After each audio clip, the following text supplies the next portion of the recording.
Right, so magandang Friday afternoon sa lahat ng delivers natin. And this is the first time po tayo mapanood sa YouTube channel. Thank you very much. Please subscribe, click na po yan daw, Gigi. Okay, so sa lahat ng gusto magpa-coach sa atin, online and personal. And if you want to advertise your own YouTube channel or your own business, message ka lang 0939-525-4311 or sa aking FB page, Dr. Gigi. Okay, nandito pa rin tayo sa SB. May nagtanong sa akin to, ikaw ba yung may-ari ng SB? Bala nga, hindi po. Ano lang po tayo, dito lang tayo nakikilunch. Bawal muna talaga yung mga coffee, juices, chocolate sa atin. Bawal po muna talaga, kaya nag-cheesecake na lang tayo. Kasi kung di siya hard, acid naman nangyayari no? Ganun po. Ganun po yung mga kamaidan.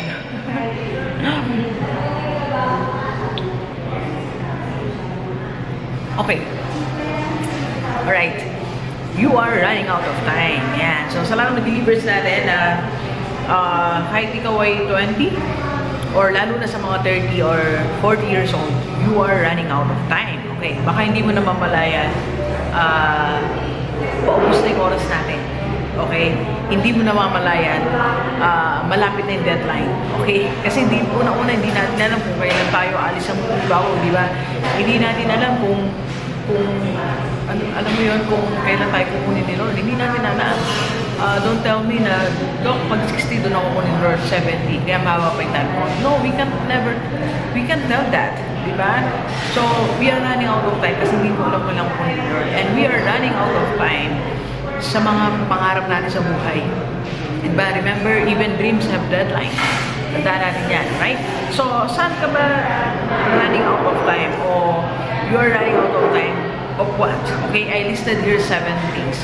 7 things that you are running out of time to fulfill this or to fulfill that.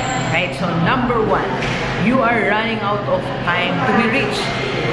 Lalo sa mga 30, 40, 50. Make na para kayo baman. You are running out of time. Baka hindi mo mamalayan. In 5 years, pa-retire ka na. Okay? In 5 years. In 2 years, uwi ka na sa mga OFW. Pauwi ka na dito sa Pilipinas. You are running out of time to be rich. Okay? Hindi mo na mamalayan. Wala ka na palang panahon. Ito, yan ang gagawin ko. I'm running out of time. Okay? Alam mo kung anong gagawin mo if you are running out of time to be rich. Okay? Una-una, magdagdag ka ng source of income.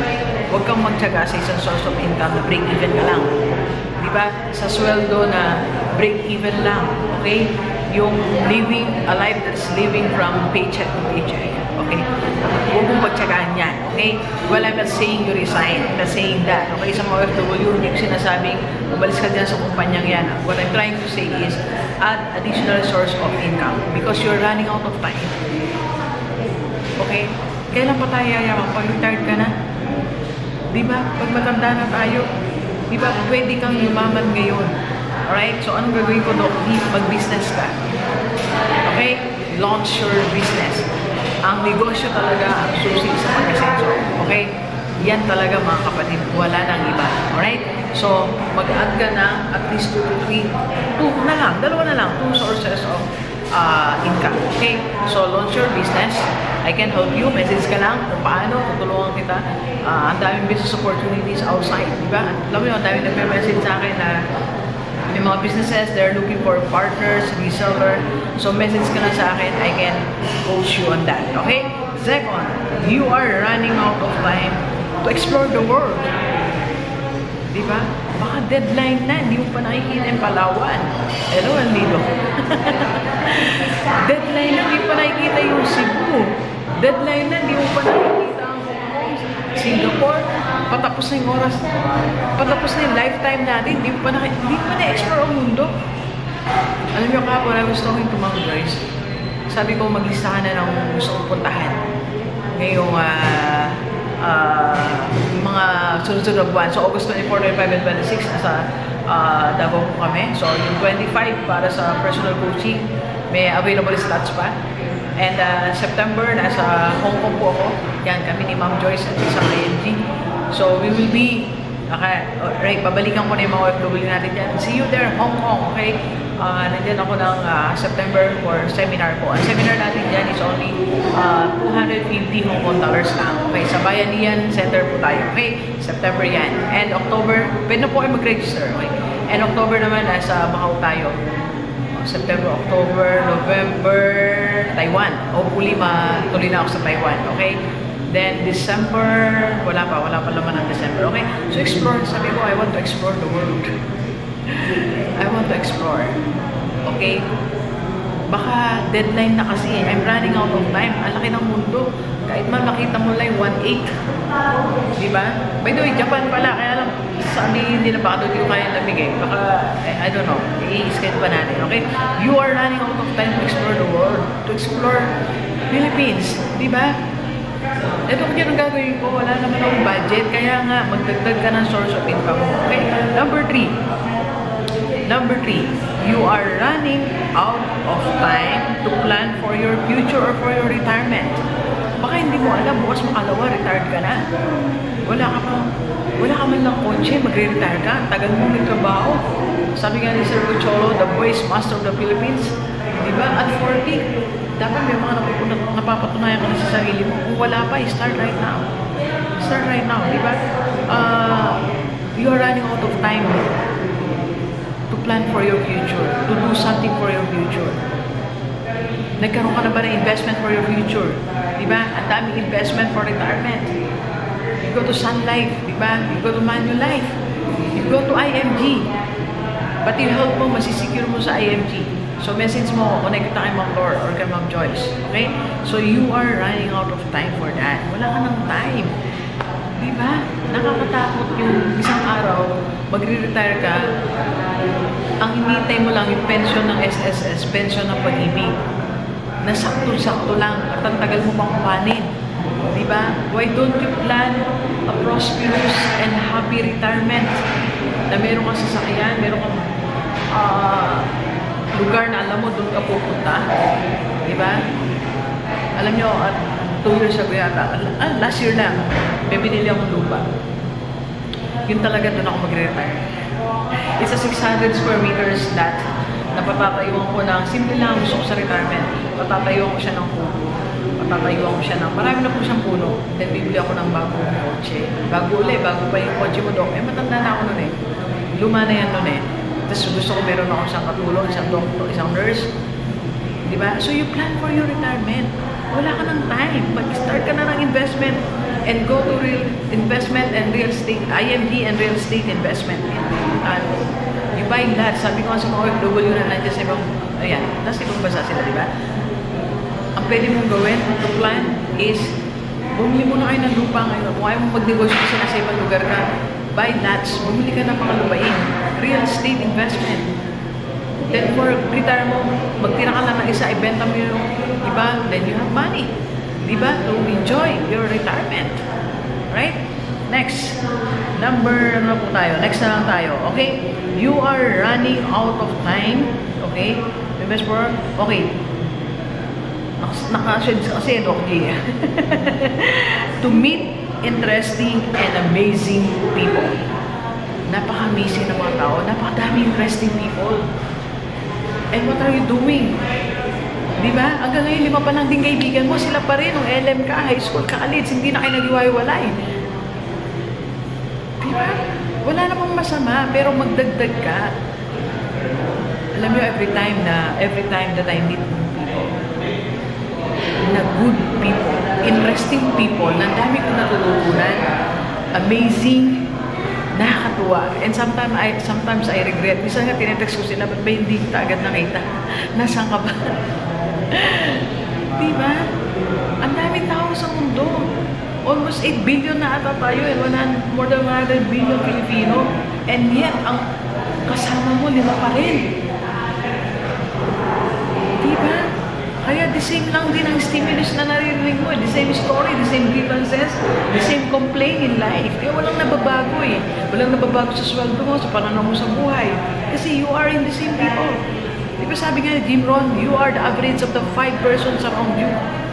Kaya yan ang sweldo mo. Kasi mga friends mo, yan lang din ang sweldo. Kaya yan ang pananaw mo sa buhay. Kasi ang mga kaibigan mo, yan lang din ang pananaw sa buhay. Kaya hanggang ngayon, wala ka pa rin negosyo kasi yung mga kaibigan mo, walang negosyo.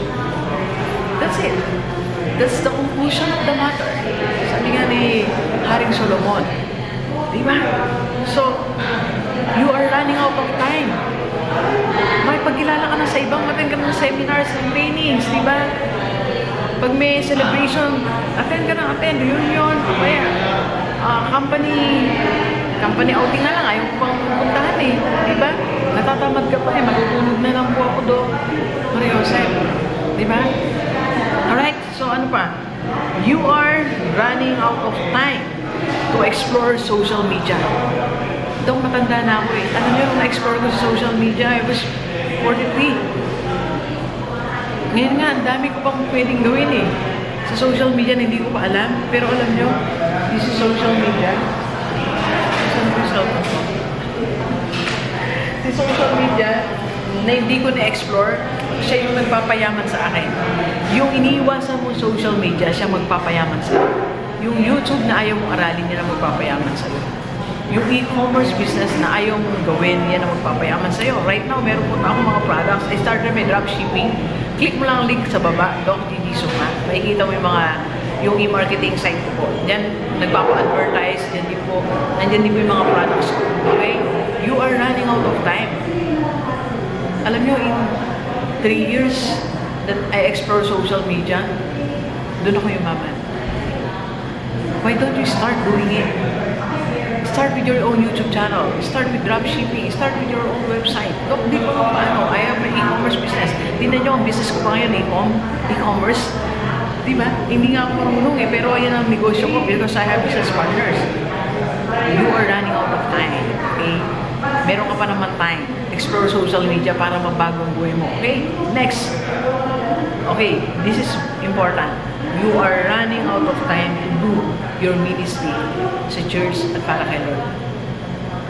Naalala ko lagi tinatanong sa akin ni Pastor, kapatid, kumusta ka na? Busy ka? O nga po, Pastor. Marami akong coaching eh.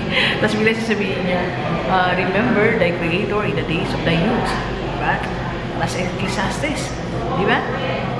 Pag sabihin mo, saka na lang ako, Lord, magpa-Bible study, mag-visitation. Saka ako na lang gagawin yan. Baka wala ng panahon eh, di ba? You're running out of time. Pwede mo naman pagsabay-sabay niyan eh.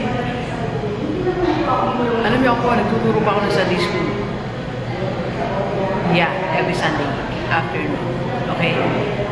Sa gabi. Nagtuturo pa po. Okay?